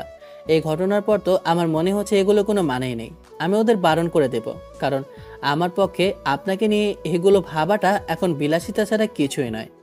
ঈশান কথাগুলো বলে নিচে আসলো। কোনো রকমে ব্রেকফাস্ট করে বেরিয়ে যেতে নিলেই আম্মু অনেকবার ডাকাডাকি করলো, কিন্তু তারপরও ওকে ফেরাতে পারলো না। পরী ঈশানের বিহেভিয়ারে বুঝতে পারলো ঈশান তখন ওর এমন কর্মকাণ্ডে অনেক বেশি কষ্ট পেয়েছে আর রেগে গিয়েছে, যার জন্য বাসা থেকে বেরিয়ে গেল। আম্মুর সাথে স্বাভাবিকভাবে পরী কথা বলে রুমে আসলো। মেয়েটা এসেই হাঁটুতে মুখ গুজে চুপচাপ যেন নিজের বিবেকে ওকে ভাবতে বাধ্য করলো। এটা তুই কি করতে যাচ্ছিলি পরি? শেষে কিনা নিজের স্বামীর গায়ে হাত তুলতে গেলে দ্বিতীয়বার ভাবলিও না? ঈশানকে তখন থাপ্পড় মারতে দেওয়া আর মেরে দেওয়া দুটোই তো একই ছিল। তুই কি করে পারলি ঈশানের গায়ে হাত ওঠানোর সাহস করতে? তো সব কিছুতেই বাড়াবাড়ি। যেটাকে কাল থেকে কত কথা শুনিয়েছিস, যবে থেকে ও তোকে প্রপোজ করেছে তবে থেকে তুই ওকে অপমান অপদস্থ করে আসছিস, দূরে সরিয়ে দিচ্ছিস। কারো ভালোবাসাটাকে সম্মান না করতে পারলে, তাকে ভালো না বাসতে পারলে তাকে অবহেলা করার কোনো অধিকার নেই। যে মানুষটা তোকে কালকে এত বড় একটা বাজে পরিস্থিতির ভেতর থেকে বাঁচিয়েছে, তুই তাকে আজকে এরকমভাবে আঘাত করতে যাচ্ছিলি? তোর কর্মকাণ্ডে আমি জাস্ট অবাক হচ্ছে পড়ি। কারো কথার শব্দে পরীর সামনের দিকে তাকিয়ে খেয়াল করলো কেউ নেই, কিন্তু ওর মনে যেন এই কথাগুলো বারবার বাজতে লাগলো। কথাগুলো ভাবার শেষ হতেই পরী নিজেই বলতে লাগলো, আমি কি করব? আমার তো সময় চাই। কিন্তু ও তো আমাকে সেই সময়টাও দিচ্ছে না। আমি কি করে ওকে এত সহজে মেনে নেব? ঈশান আমার স্টুডেন্ট আর আমি ওর ম্যাম, তাই এগুলো আমার পক্ষে, হ্যাঁ তোর পক্ষে মেনে নেওয়া সম্ভব না, কিন্তু স্বামী স্ত্রীর মাঝে যখন বন্ধনটার কথা চিন্তা করবি তখন তোর আর এগুলো মনে পড়বে না। তুই তো সেটা চিন্তা না করেই শুধু ভাবছিস তুই ওর ম্যাডাম ছিলি। এগুলো ভাবলে ওকে দূরে সরিয়ে তোর দিতেই হবে। তোর ভেতর থেকে ততক্ষণ ওকে চাইবিই না যতক্ষণ না তুই ওর সাথে স্বাভাবিক হওয়ার চেষ্টা করবি। সেটা রাগ করে বাসা থেকে বেরিয়ে গেল আর তুই ওকে আটকালি না পর্যন্ত। তোকে ঈশান কি বলেছিল? ওকে ভালো না বাসতে পারলেও ওর পুরো পরিবারকে তুই আগলে রাখিস, আর তুই কি করলি? প্রথম দিনেই এরকম একটা পরিস্থিতি সৃষ্টি করলি। আসলে তুই ওর ভালোবাসাটা পাওয়ার যোগ্যই নস। পরি ফুপিয়ে কেঁদে উঠল। রান্না করতে করতে মেয়েটা কেমন যেন ঘুমে ঢলে পড়ল। পরি কালকে রাতে শতবার চেষ্টা করেও ঘুমোতে পারেনি। অন্যদিকে ঈশান ফ্লোরে আরামসে ঘুমিয়েছে। নিচে ঘুমোতে যদিও ছেলেটার কষ্ট হয়েছে তারপরও ঘুমিয়েছে। অন্যদিকে পরি ঘুমোতে পারেনি। কোনো এক শঙ্কা আর ভয়ের কারণে ঘুম হয়নি। বিছানায় এপাশ ওপাশ করেই কেটে গেছে সারা রাত। পরি একটা সময় ভাবতে ভাবতে ঘুমিয়ে পড়ল। দুপুরে ঈশান যখন বাসায় আসলো তখন আম্মু ওকে কিছুক্ষণ বকাঝকা করলো। ঈশান চুপচাপ বকা খেয়ে রুমে আসলো। বেডের দিকে তাকিয়ে দেখলো মেয়েটা এলোমেলো হয়ে ঘুমিয়ে আছে। এই অবস্থাতে ঈশান মেয়েটার দিকে কিছুক্ষণ তাকিয়ে থেকে বুঝতে পারলো যে ঘুমের মাঝে ওর অবস্থাটা বেহাল হয়ে যায়, কারণ শাড়িতে মেয়েটা নিজেকে সামলাতে পারছে না। সেটাই ঈশান ভালোই টের পাচ্ছে। পরির বুকের উপর থেকে আর পেটের উপর থেকে শাড়িটা অনেকটা সরে গেছে, আর পা থেকে শাড়িটা একদম হাঁটু অবধি উঠে আছে। ঈশান আর এক মুহূর্তও দেরি করলো না, কারণ এই অবস্থাতে মেয়েটাকে দেখলেই নিজেকে সামলাতে কষ্ট হবে। পরির ঘুমন্ত শরীরটা যেন ওকে কাছে টানে, তাই ঈশান দ্রুত গিয়ে ওর বুকের উপর শাড়িটা ঠিক করে দিল। তারপর যখনই পেটের উপর শাড়িটা ঠিক করে নিতে যাবে তখনই মেয়েটার ঘুম ভেঙে যায়। এই মুহূর্তে কি মেয়েটার ঘুম ভাঙা ছিল? কথাগুলো ভেবেই ঈশান একটা শুকনো ঢোক গিলল। পরি ঈশানকে নিজের এতটা কাছে দেখে তাড়াহুড়ো করে উঠে বসলো আর শাড়িটা ঠিকঠাক করে নিল। মেয়েটা কিছু বলার আগে ঈশান বলতে লাগলো, না মানে আসলে আপনার শাড়িটা। পরি ঈশানের দিকে তাকিয়ে আছে, তাই কি বলবে ও বুঝে উঠতে পারছে না। মেয়েটার এরকম চাহনিতে ঈশানের কেমন সংকোচ কাজ করলো। তারপর নিজেকে সাহস জুগিয়ে আবারও বলতে আরম্ভ করলো, ম্যাডাম, আপনি আমাকে যতটা বাজে ভাবছেন ততটা বাজে আমি নই। আসলে রুমে এসে দেখি আপনার পেট আর বুকের ওপর থেকে শাড়িটা সরে গেছে, তাই তাই আর কি শাড়িটা ঠিক করে দিলাম। এখন আপনি আমাকে বাজে ভাবলে আমি বাজে, অন্য কোনো পুরুষ হলে সুযোগ নিত, কিন্তু সকালে ওই ঘটনাটা আমি মনে রাখবো, তাই ভুলেও আপনাকে স্পর্শ করার চেষ্টা করব না। আপনি আমার স্ত্রী, আমার অধিকার আছে আপনাকে স্পর্শ করার। আর তাছাড়া কেউ যদি সবসময় চোখের সামনে এরকম এলোমেলো হয়ে আমাকে সিডিউস করার চেষ্টা করে তাহলে তো আমি নিজেকে আটকে রাখতে পারবো না। ঈশানের কথাতে পরির মুখে লজ্জার ছাপ এসে ভিড় করলো। মেয়েটা আর এক মুহূর্ত সেখানে থাকতে পারল না। তাড়াহুড়ো করে উঠে ব্যালকনিতে চলে গেল। ঈশান এবার ফিক করে হেসে ফেলল। তারপর বিছানায় গা এলিয়ে দিতেই কেমন যেন ঘুমে চোখ লেগে আসলো। যখন ঘুম ভাঙলো তখন চোখ খুলতে দেখলো পরি ওকে ডেকেই চলেছে। ঈশান আলতো করে চোখ জোড়া খুলে দেখলো পরি সামনে দাঁড়িয়ে আছে। মেয়েটা মাথায় ঘোমটা দিয়ে লজ্জা মাখা মুখে দাঁড়ানো। মেয়েটাকে এক এক সময় এক এক রূপে দেখে ঈশান যেন অবাকে চরম সীমানায় পৌঁছে যাচ্ছে। আর কি করবে? মেয়েটা যেমন করে বারবার ওর সামনে আসছে তাতে নিজেকে আটকে রাখাটাই কষ্ট হয়ে যাচ্ছে। কিছুক্ষণ বাদে ঈশান ওর দিক থেকে চোখ ফিরিয়ে নিয়ে বলতে আরম্ভ করলো, কি হলো, এমন ডাকাডাকি করছেন কেন? না মানে আসলে দুপুরের খাবার খাবে না। দেখো 4টা বেজে গেছে, তো ঘুমিয়ে পড়েছিলে বলেই তোমাকে ডাকিনি, আর তাই তো আমিও খেতে পারিনি। কি আপনাকে ধরে রেখেছি নাকি বারণ করেছি যে আপনি এখানে বসে থাকুন? আপনি গিয়ে খেয়ে আসতেন। স্বামীকে রেখে বইয়ের খেতে যাওয়াটা কেমন দেখায় না, তাই আর কি। আপনি দেখছি আবার আমাকে স্বামী হিসেবে মানতে শুরু করেছেন। যাই হোক, আপনার এই কথাটা শুনে অনেকদিন পর মনে হলো নতুন কোনো যোগ শুনলাম। ঈশানের কথাতে পরির বেজায় পরিমাণে রাগ হলো। স্বামী কথাটা শুনে ঈশান ওকে এমন করে তুচ্ছ তাচ্ছিল্য করলো। পরির রাগে মাথা থেকে ঘোমটা ফেলে দিয়ে ঈশানের শার্টের কলার ধরে টেনে ধরে ওকে ওঠালো।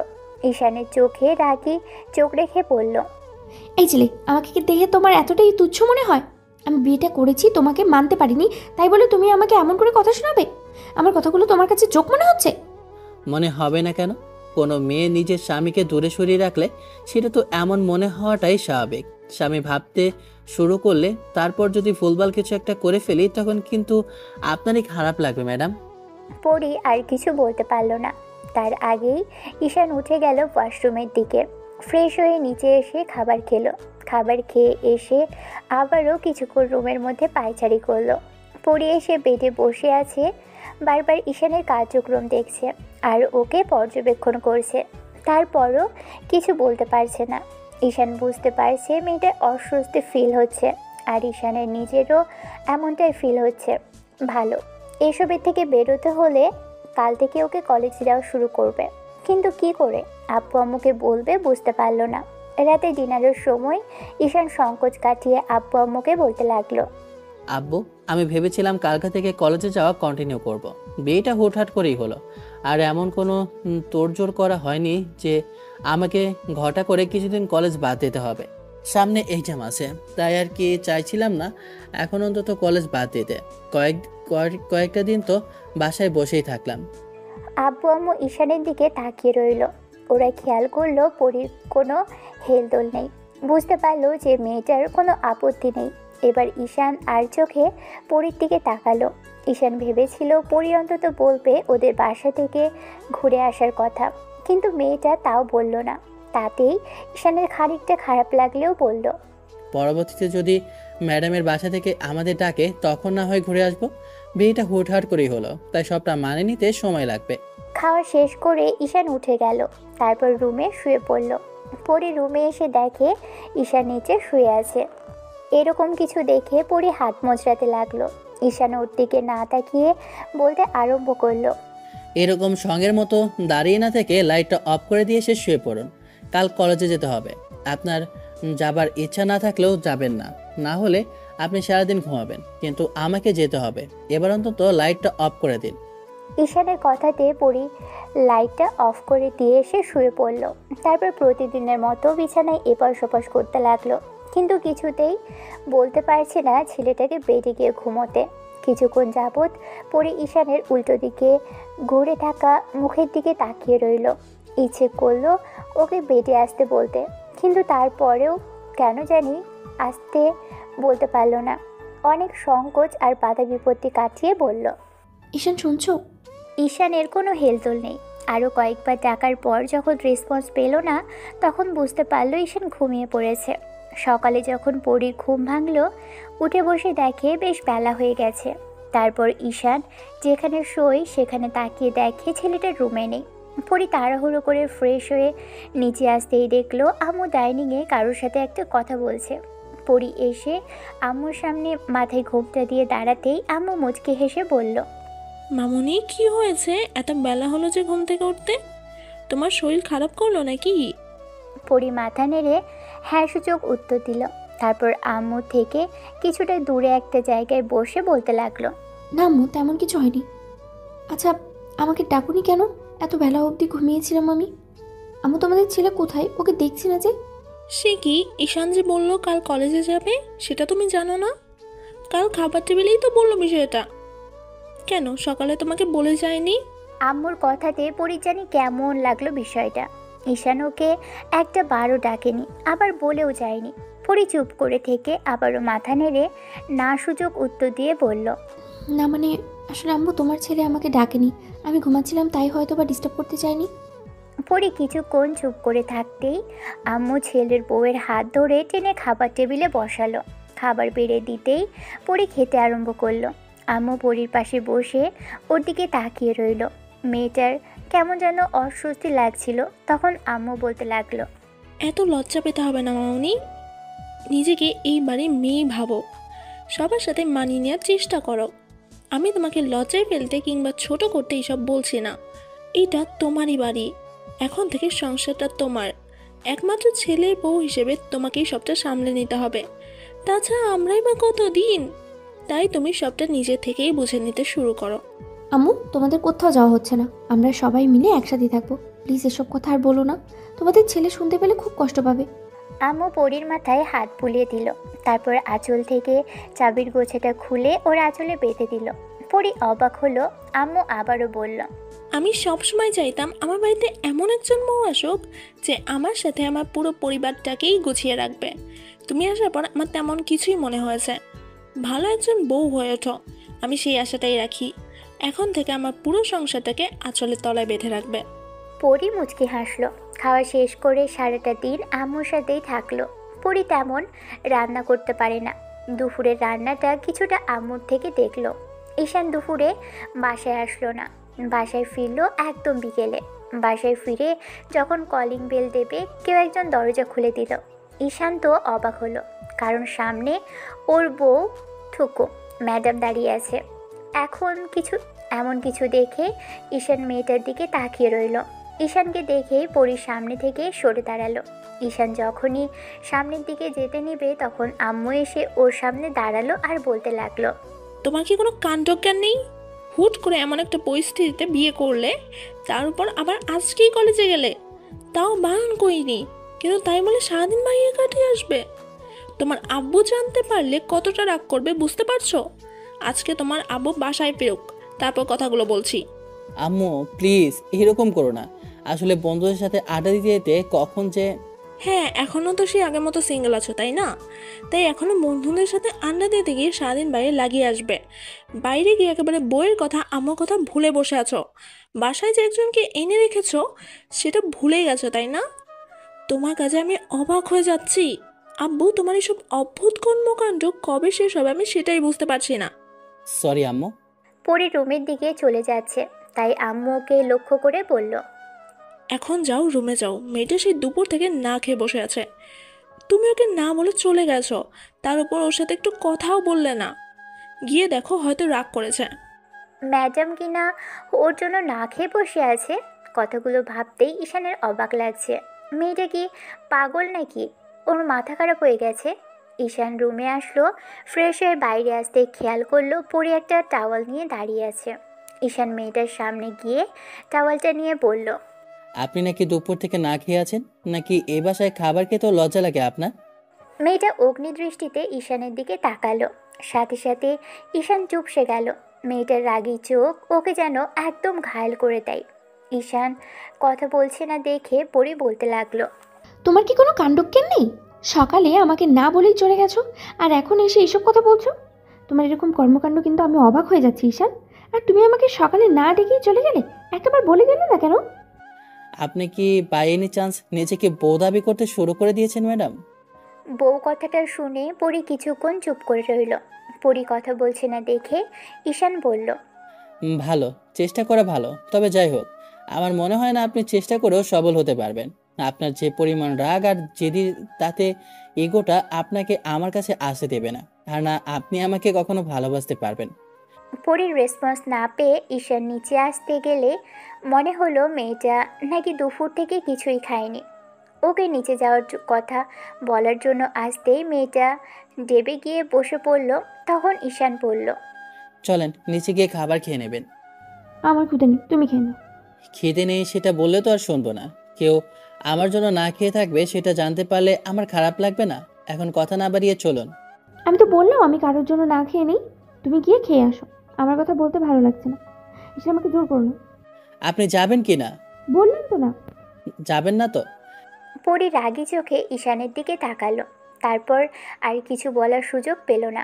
ঈশান এসে পরির হাত ধরে একটা হ্যাচকা টান দিল। সাথে সাথেই পরি ঈশানের দিকে চলে আসলো। ঈশানও সেই সুযোগে মেয়েটাকে কোলে উঠিয়ে নিল। আচমকা কোলে ওঠাতেই পরি ভয়ে দুই হাতে ঈশানের গলা জড়িয়ে ধরল। পরি কিছু বলার আগেই ঈশান বাইরের দিকে পা বাড়াতেই মেয়েটা বলতে লাগলো, ঈশান কি করতেছো তুমি এগুলো? তোমার কি মাথা খারাপ? ছাড়ো আমাকে। আমি তো বললাম আমার খেতে নেই, তুমি জোর করে আমাকে কোথায় নিয়ে যাচ্ছ? এত কথা আমি শুনতে চাই না। এখন নিচে গিয়ে আমার সাথে খাবার খাবেন। আমার জন্য কেউ না খেয়ে আছে সেটা জানার পরে যদি আমি চুপ করে থাকি তাহলে অন্যায় হবে। তাহলে আপনার আব্বুকে দেওয়া কথাটা রাখবো কি করে? তারপর আম্মু রাগ করে আমাকে বাসা থেকে বের করে দিলে আপনার হয়তো তাতে কিছু যায় আসে না, কিন্তু রাস্তায় গিয়ে আমি কোথায় থাকবো বলেন? ও মা গো, এমনিতে এত বড় একটা মেয়েকে কোলে উঠিয়েছে, তার উপর আবার আমাকে মারছে। এমন করলে কিন্তু ছেড়ে দিব, তখন কোমরটা ভাগলে কিন্তু আমাকে দোষ দিতে পারবেন না। এই না। পরি কথাগুলো বলেই ঈশানের গলাটা দুই হাতে আবারও শক্ত করে জড়িয়ে ধরল। ঈশান মেয়েটাকে নিয়ে নিচে এসে একদম ডাইনিং টেবিলে বসিয়ে দিল। আম্মু ওদের জন্য পাস্তা এনে দিল। ঈশান খেতে আরম্ভ করলো। পরি যেন আম্মুর দিকে তাকাতেই পারছে না, লজ্জায় শেষ হয়ে যাচ্ছে। তখন আম্মু বলতে আরম্ভ করলো, এত লজ্জা পেতে হবে না মামুনি। তোমাদের আব্বু আমাকে কতবার কোলে উঠিয়েছে তার হিসাব নেই। বিয়ের পর থেকে তো তোমাদের আব্বু আমাকে কোল থেকে নামাতোই না। ঈশান আমাদের ছেলে, একটু তো রোমান্টিক হবে তাই না? এত লজ্জা পাওয়ার কি আছে? 2 দিন বাদে তো বাচ্চা কাচ্চা হলে তখন আর কোলে ওঠাতে পারবে না। এই সুযোগটা হাতছাড়া করো না মামুনি। আম্মুর এরকম কথা শুনে ঈশানও লজ্জা পড়ে গেল। ঈশান লজ্জা পেলেও কাউকে বুঝতে দিল না। আম্মুকে বলতে লাগলো, আম্মু তুমিও না, তোমার বৌমা আসে চাইছিল না, আমার উপর রাগ করে ম্যাডাম খাবার খাবে না, আমার জন্য কেউ না খেয়ে থাকবে আর আমি জানার পরও চুপ করে থাকবো, তাই জোর করে কোলে নিয়ে আসছি। ভালো করেছি না বলো? একদম ভালো করেছো। এখন খাওয়াটা শেষ করো দুজনে। ঈশান খাওয়া শেষ করে ডাইনিং রুমে এসে টিভি অন করে চুপচাপ বসে আছে। কিছুক্ষণ বাদে পরি এসে বারবার ওর আশেপাশে ঘুরঘুর করতে লাগলো। ঈশান বুঝতে পারলো মেয়েটা ওকে কিছু বলতে চাইছে, কিন্তু কোনো এক শঙ্কার কারণে হয়তোবা বলতে পারছে না। তাই ঈশান নিজেই প্রশ্ন করলো, আপনি কিছু বলবেন? না মানে আসলে আমি বলছিলাম কি, কলেজে থাকে তো ধমকে আর রাগে চোখে আমাকে ঘায়াল করে ফেলেছেন, সবসময় একটা রাগের উপর থাকতেন, কিন্তু এখন আপনি আমার সামনে কথা বলতে আমতা আমতা কেন করছেন? শোনেন, স্বামী না ভাবতে পারলেও স্টুডেন্ট তো ভাবতেই পারেন, সেটা ভেবেই না হয় কথাগুলো বলে দিন। ঈশানের কথাগুলো পরির ভালো লাগলো না। কেন জানি মনে হলো ঈশান নিজেকে ছোট করার জন্য কথাগুলো বলেছে। পরি কিছুক্ষণ যাবৎ চুপ থেকে বলতে লাগলো, সবসময় এমন করে কেন বলো? এভাবে কথা শুনতে কার বা ভালো লাগে ঈশান? আব্বু যদি এগুলো শোনে তাহলে কি ভাববে বলো? আপনি যেটা ভাবতে পারেন আমি তেমনটাই বলেছি, এতে কি ভাববে না ভাববে তাতে কি যায় আসে, আমাদের মাঝে যেমন সম্পর্ক আমি তেমনটাই বললাম। এখন কথা না বাড়িয়ে বলুন, আপনি কি বলতে চাইছেন? না মানে আসলে বলছিলাম যে আমি চাইছিলাম তুমি যেহেতু কলেজে যাচ্ছ আর আমিও বাসায় একা বসে থাকি, তাই কাল থেকে আমিও কলেজে যাব।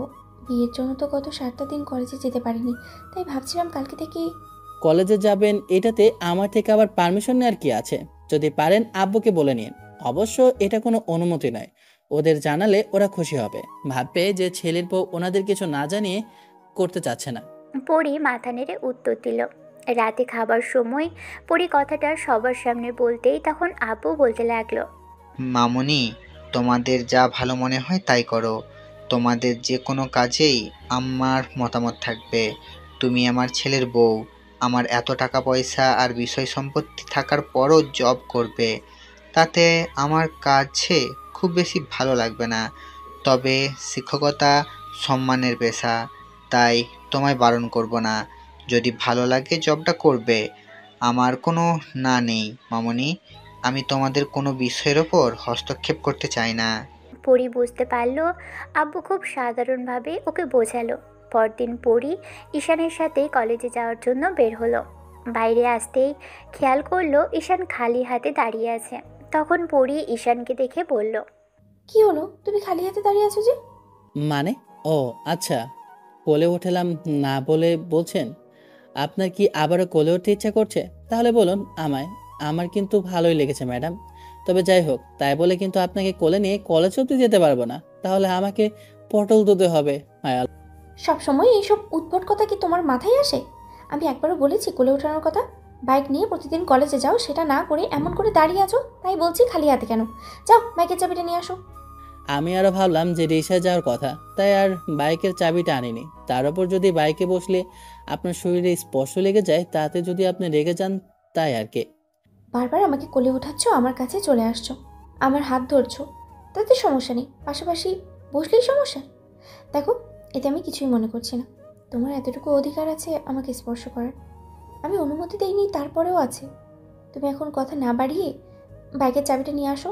ঈশান আর এক মুহূর্ত দেরি করলো না। রুমে এসে বাইকের চাবিটা এনে তারপর বাইকটা এনে পরির সামনে দাঁড়াতে মেয়েটা উঠে ওকে পিছন থেকে জড়িয়ে ধরল। একটা ব্যাপার আশ্চর্য লাগছে, আজকে পরি নিকাব পরেছে আর সুন্দর করে নিজেকে কেমন আবৃত করেছে। ফুল স্লিপের একটা সালোয়ার পরেছে। এমনি দিনে মেয়েটা শাড়িটাই পরতো, কিন্তু ঈশান বিয়ের পরে বুঝতে পেরেছে মেয়েটা আর যাই হোক শাড়ি সামলাতে পারে না। হয়তো ওর শাশুড়ি আম্মু পরিয়ে দিত, আর পরি ভেবেছে এখন বিয়ে হয়েছে। তার উপর ঈশানের ডায়েরি পড়ে বুঝতে পেরেছে ঈশান চায় না ওর বউয়ের শরীরের কোনো অংশ কিংবা ওর বউটাকে তেমন করে কেউ দেখুক। তাই পরি নিজেকে এমন করে আবৃত করে নিয়েছে।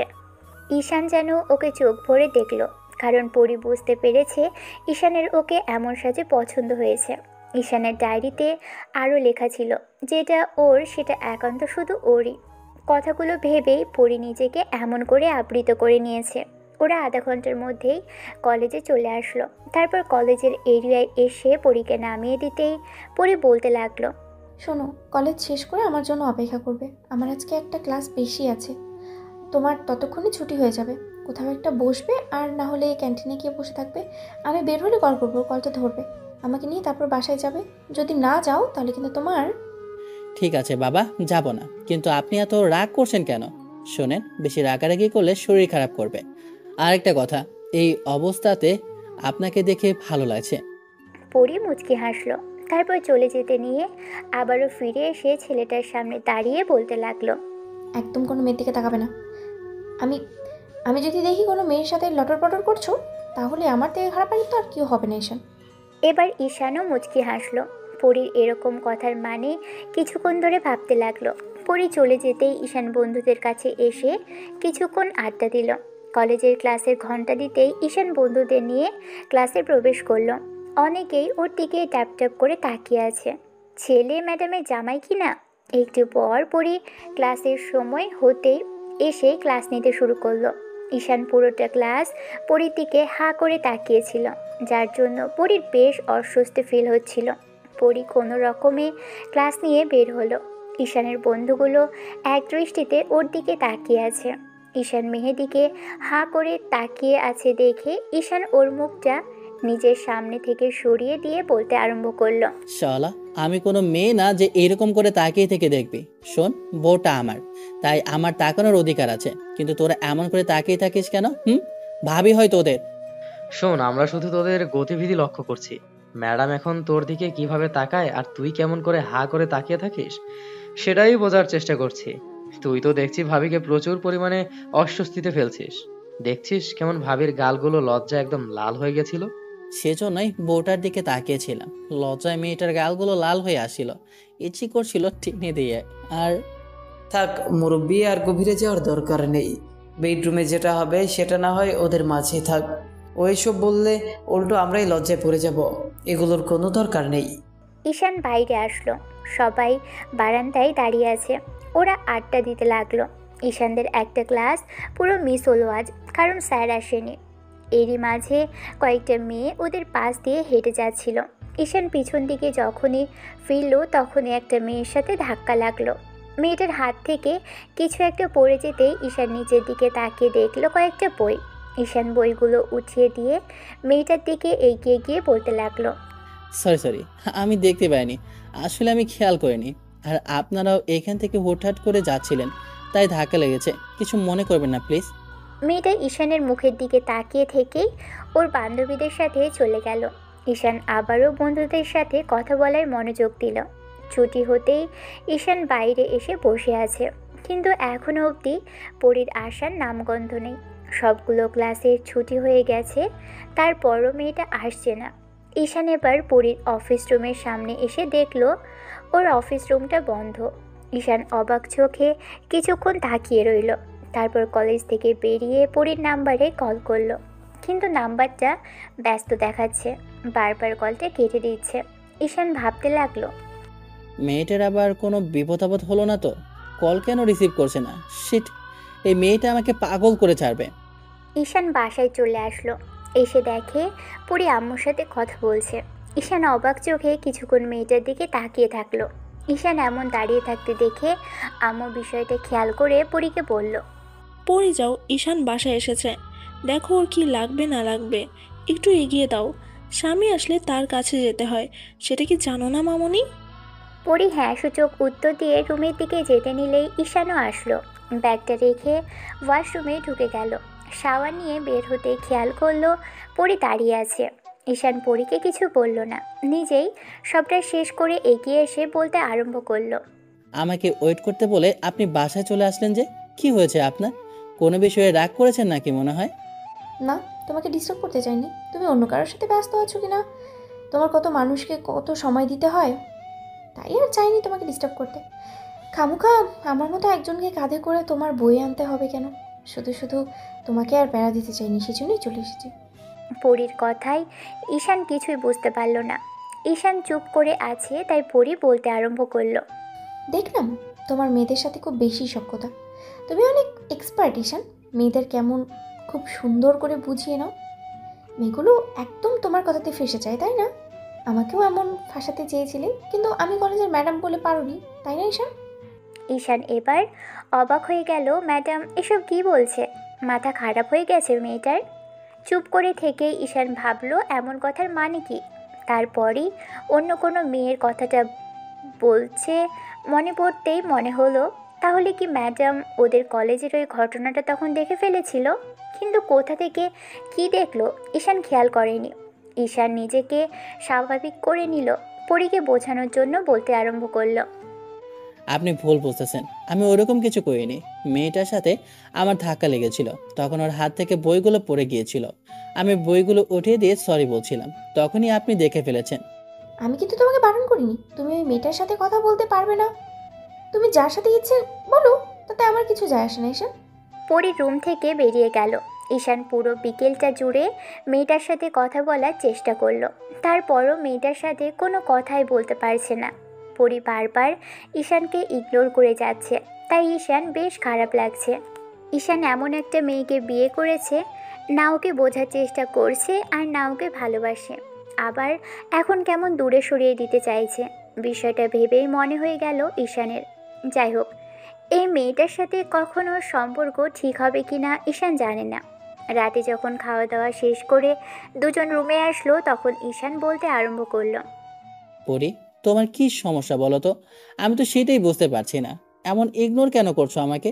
তুমি জানো না আমি তোমাকে ঈশান পরীর নাম ধরে ডেকে ফেলেছে, তার উপর আবার তুমি করেও বলেছে। এবার ঈশানের মনে হতে লাগলো তুমি করে বলেছে, তার উপর আবার নাম ধরেও ডেকেছে। মেয়েটা কি মাইন্ড করলো?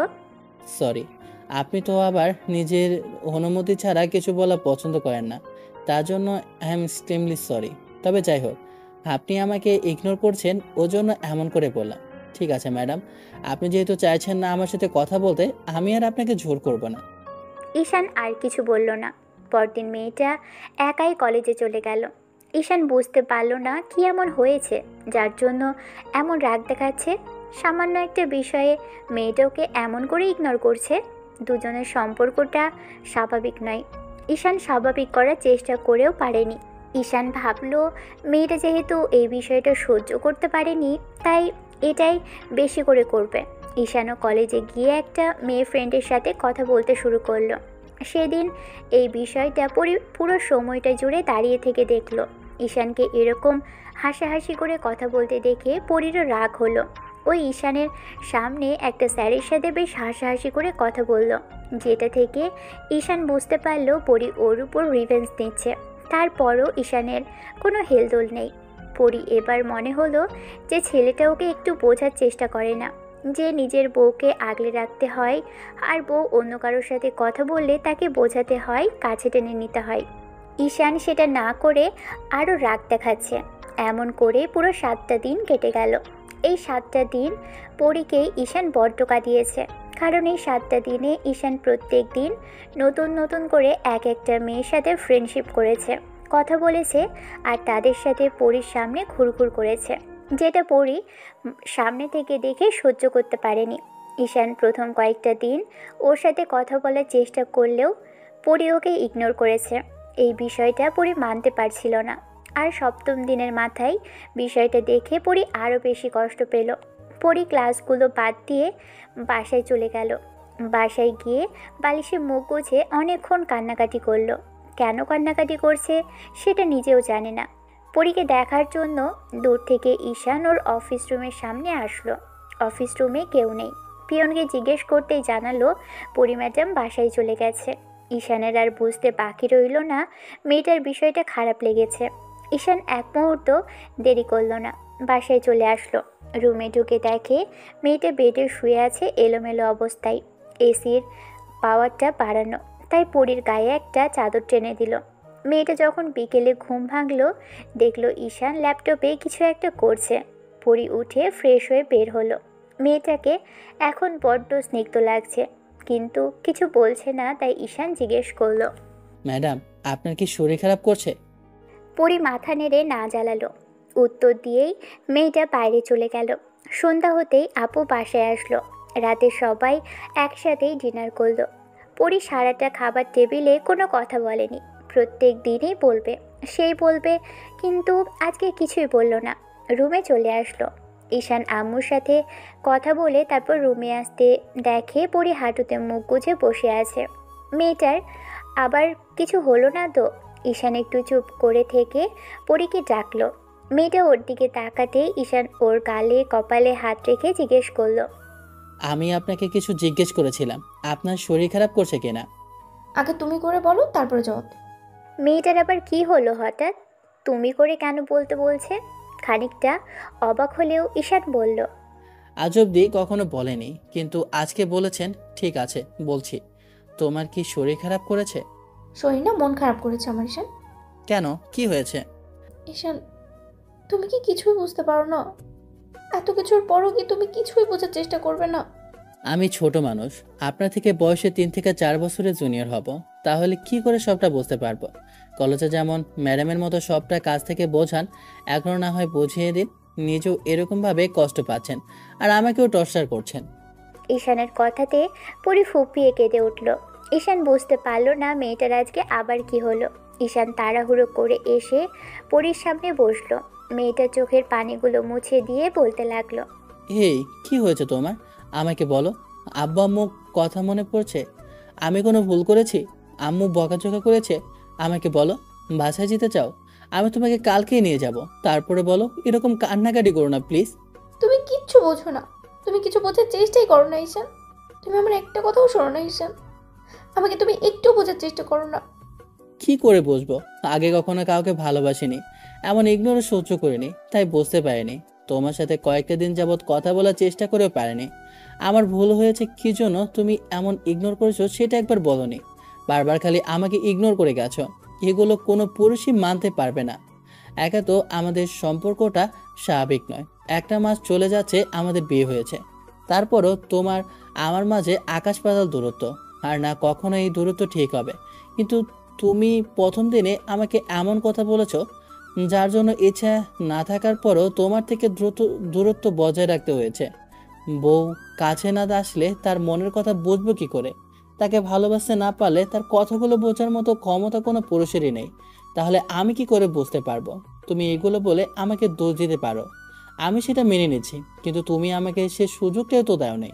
কোনো কিছুই তোমার জন্য ঠিক হয়নি। তুমি এমন করে ওই মেয়েদের সাথে কথা বললে, সেদিন যার জন্য রেগে গিয়েছিলাম। তোমাকে তোমাকে দেখার জন্য আমিও কারোর সাথে কথা বলতাম, আর তুমিও রিভেঞ্জ নেওয়ার জন্য প্রত্যেকদিন নতুন নতুন কারণে কারোর সাথে ফ্রেন্ডশিপ করেছো, তাদের সাথে কথা বলেছো। তোমাকে আমি কিছুতেই বোঝাতে পারলাম না এগুলো আমার পছন্দ না। আমার হাজব্যান্ড অন্য কারোর সাথে কথা বলবে, তার সাথে জড়াজড়ি করবে, এগুলো এগুলো আমি মেনে নিব? বলো, অন্য কোনো মেয়েই মানবে না। তাহলে আমি কি করে এগুলো সহ্য করবো ঈশান? তোমাকে বারণ করেছিলাম না অন্য কোনো মেয়ের সাথে কথা বলতে না? তাহলে তুমি কেন শুনলে না আমার কথাটা ঈশান? সবটা তোমার জন্য হয়েছে। পরি রাগি চোখে তাকাতেই ঈশান আমতা আমতা করে বলল, না মানে তোমার জন্য হয়েছে। তুমি আমার সাথে কথা কেন বলনি? আমাকে কেন অনুমতি দাওনি তোমার কাছে আসা? তাছাড়া সেদিন আমাকে জোর করে কাছে টানলেই তো আমি আর এগুলো করতাম না। তুমি বলতে আমি শুধু তোমার, তুমি শুধু আমাকে ভালোবাসো। ভালোবাসা তো দূরে থাক, একটা দিনও বলোনি তুমি আমাকে স্বামী হিসেবে মানো না, আর সেটা চেষ্টাও করো না। আমাকে অনুমতি না দিলে আমি কি করে কাছে আসবো বলো? একটাবার তো নিজে থেকে কাছে গিয়ে প্রায় থাপ্পড় খেতে খেতে বেঁচেছি। তুমি আমাকে বোঝার ট্রাই করনি, তাহলে আমি তোমাকে কি করে বুঝবো বলো? সরি সোনা, আমার ভুল হয়েছে। প্লিজ আর রাগ করে থেকো না। আমি এগুলো মানতে পারছি না। একবার তুমি ইগনোর করছো, একবার আমি করছি, এগুলো থেকে শুধু তিক্ততাই বাড়ছে। আমি চাই না এসব ঈশান। আমি সময় নিয়েছিলাম, সেই সময়টা অনেকটাই কাছে এসেছে, কিন্তু তুমি আমাকে দূরে সরিয়ে দিচ্ছ। আমাকে আমাকে একটু বোঝার চেষ্টা করছো না। তুমি তুমি কাছে এসে যদি আমাকে একটু ভালোবাসতে, তাহলে কি আমি তোমাকে বারণ করতাম ঈশান? পরীর এমন তারা কথাতে ঈশান অবাক হলো। ট্যাপ ট্যাপ করে ওর দিকে তাকিয়ে রইল। ঈশানের নেশা ভরা চোখ দেখে ওর ম্যাডাম বউ কেমন যেন লজ্জা পেয়ে মাথাটা নিচু করে নিল। এবার ঈশান পরীর মুখের দুই পাশে হাত রেখে মন ভরে ওর ম্যাডাম বউকে দেখল। মেয়েটা চোখ জোড়া বন্ধ করে রেখেছে, লজ্জায় আড়ষ্ট হয়ে আছে, গোলাপি ঠোঁট জোড়া অনবরত কাঁপছে। ঈশান কিছুক্ষণ চুপ করে রইল, তারপর সেখান থেকে উঠে গেল। ঈশানের পরিস্থিতি টের না পেয়ে পরী চোখ তুলে বলতে আরম্ভ করলো, কি হলো? তুমি উঠে গেলে যে? ঈশান, এখন তো আমি তোমাকে বাধা দেইনি, তাহলে চলে যেতেও তো বলিনি। না, আসলে তোমাকে এই অবস্থাতে দেখতে বড্ড আদরই লাগছে। তার উপর নীল শাড়িতে একদম বউ বউ লাগছে। আর এত হট একটা বউ থাকলে নিজেকে কন্ট্রোল করা কষ্টকর, তাই আর কি দূরে সরে যাচ্ছি। যদি ভুলভাল কিছু একটা করে ফেলি, তখন তো আবারও আমাকে ভুল বুঝতে আরম্ভ করবে। ঈশান, এবার কিন্তু বাড়াবাড়ি করছো। আর এসব কি বাজে কথা বলছো? এগুলো কেউ বলে ফাজিল? না মানে আসলে আমার চোখে তোমাকে যেমন লাগছে তেমনই বললাম। ঠিক আছে, আর বলবো না। এসব আমি বলতে বারণ করিনি, কিন্তু লজ্জায় ফেলছো, সেটা কি আমার কাছে খুব ভালো লাগছে? বাজে কথা না বলেই তো তুমি আমার কাছে আসতে পারো, তাহলে না করে এসব বলেই যাচ্ছ। কখনো তো বলনি, তাই আসিনি। আচ্ছা শোনো, আমার না খুব ঘুম পাচ্ছে, তাই বলছি কি তুমি ঘুমিয়ে পড়ো আর আমাকেও ঘুমাতে দাও। ঈশানের উপস্থিতি টের না পেয়ে পরী চোখ খুলে বলতে আরম্ভ করলো। পরীর এরকম অনুভূতি আর এমন একটা সময়কে যেন ঈশান পুরো জল ঢেলে শেষ করে দিল। পরীর রাগে মরে যেতে ইচ্ছে করছে এই ছেলেটাকে আগে খুন করে তারপর নিজেকে শেষ করতে। ছেলেটা কি কিছুই বুঝতে পারে না পরী ঈশানকে সুযোগ দিচ্ছে, আর ছেলেটা কি না ওর থেকে দূরে সরে যাওয়ার চেষ্টা করছে। অন্যদিকে ঈশান মজা নেওয়ার জন্য কথাগুলো বলল। ও বালিশ আর চাদর নিয়ে যখনই বেড থেকে নামতে যাবে, তখনই পরী ওর হাতটা ধরে ফেলল। তারপর ঈশানের হাত থেকে বালিশ আর চাদর নিয়ে একদম রুমের বাইরে ফেলে দিয়ে দরজাটা লাগিয়ে দিয়ে আসলো। ডিম লাইটটা জ্বালিয়ে দিতেই ঈশান বলতে আরম্ভ করলো, এ কি, তুমি আমার বালিশ আর চাদর ফেলে দিয়ে আসলে যে কেন? এখন আমি শোবো কিভাবে? একদম নাটক করবে না। বউ থাকতে বউকে বেডে রেখে তুমি নিচে গিয়ে শোবে? আমি তোমাকে একবারও বলেছি বেডের নিচে গিয়ে শুতে? নিজে থেকে এরকম নাটক করছো, তাহলে তাহলে আমাদের মাঝে দূরত্ব তো থাকবে। আমি তোমাকে কাছে আসার সুযোগ দিচ্ছি, আর তুমি আমার কাছ থেকে আরো দূরে সরে যাচ্ছ। তুমি তুমি আসলে একটা বাজে ছেলে, একটা বদমাইশ, ফাজিল। না হলে আমাকে এমন করে কষ্ট দিতে না। আজব তো, তুমি তো কখনো আমাকে বলনি, তাছাড়া সুযোগ দিচ্ছ আমি সেটা বুঝবো কি করে? আগে তো কখনো এরকম সুযোগ দেওনি। আর কেমন করে তোমাকে কষ্ট দিলাম আমি তো সেটাই বুঝতে পারলাম না। বিষয়গুলো তুমি মানতে পারোনি সেটা বুঝতে পারছি, কিন্তু এখন কি করে কষ্ট দিলাম? ঈশান, তুমি বুঝতে পারো না? তুমি কি এতটাই বাচ্চা যে কিছুই বুঝতে পারো না? আমি তোমাকে কাছে পেতে চাইছি। তোমার এই দূরত্ব আমি মেনে নিতে পারছি না। শোনো, তোমার এই দূরত্বটা আমাকে বড্ড বেশি পড়ায়। খুব বেশি কাছে চাই তোমাকে ঈশান। তাই? কিন্তু পরে তো আবার মন বদলে যাবে, তখন স্পর্শ করব, তখন আবার দূরে সরিয়ে দেবে না? সেদিনের মতো গায়ে হাত তুলতে নেবে না তো? পরীর মনে পড়ে গেল বিয়ের দ্বিতীয় দিন যখন ঈশানকে দূরে সরিয়ে দিয়েছিল, তখন এরকম কিছুই করেছিল। ঈশান পরীকে এমন হঠাৎ করে স্পর্শ করাতে পরী ভুলে এমনটাই করে ফেলেছিল, তাই নিজের কাছেই পরী লজ্জিত। তখন কি বুঝতে পেরেছিলাম নাকি যে তোমাকে ছাড়া এক মুহূর্ত থাকা আমার পক্ষে সম্ভব হবে না? তোমার থেকে দূরত্ব আমাকে কষ্ট দিবে, আমি তোমাকে ভালোবেসে ফেলবো। যদি বুঝতাম তাহলে আগেই তোমাকে নিজের কাছে টেনে নিতাম, দূরে যেতে দিতাম না ঈশান। তার মানে তুমি বলতে চাইছো তুমি আমাকে ভালোবাসো? অনেক আগে থেকে ঈশান, যখন থেকে তোমার সাথে আমার বিয়ে হয়েছে তখন থেকেই ভালোবাসি, কিন্তু আমাদের মাঝখানে যে দেওয়ালটা ছিল ওইটা তোমার কাছাকাছি আমাকে আসতে দিচ্ছিল না। আবার যখন ভাবছিলাম যে এত সংখ্যা আর লজ্জা করে কি হবে, যখন স্বামীর কাছে আজ হলেও আসতে হবে আর কাল হলেও আসতে হবে, তারপরেও আসতে পারছিলাম না। তার উপরে তোমার এই ইগনোর আমাকে মেনে নিতে দিচ্ছিলই না। সব কিছুকে আমি বুঝতে পারছিলাম। তোমার থেকে দূরে থাকা আমার পক্ষে সম্ভব নয়। শোনা, আমার একটা কথা বারবার আম্মু জিজ্ঞেস করেছে, যেটার উত্তরটা আমি দিতে পারছি না। বুঝতে পারলাম যে আমার থেকে দূরে তুমি থাকতে পারবে না, কিন্তু আম্মু আবার তোমাকে কি বললো আর কিছুর জন্য বা তুমি এরকম কথা বলছো? পরি এবার নিজেই ঈশানের কাছাকাছি আসলো। তারপর ঈশানের দুটো হাত নিয়ে নিজের কোমরে রাখলো। ঈশানের হাত জোড়া কাঁপছে। মেয়েটা নিজের হাতগুলো ঈশানের গলার উপর দিয়ে রেখে ঈশানের গালে টুপ করে একটা চুমু খেয়ে নিল।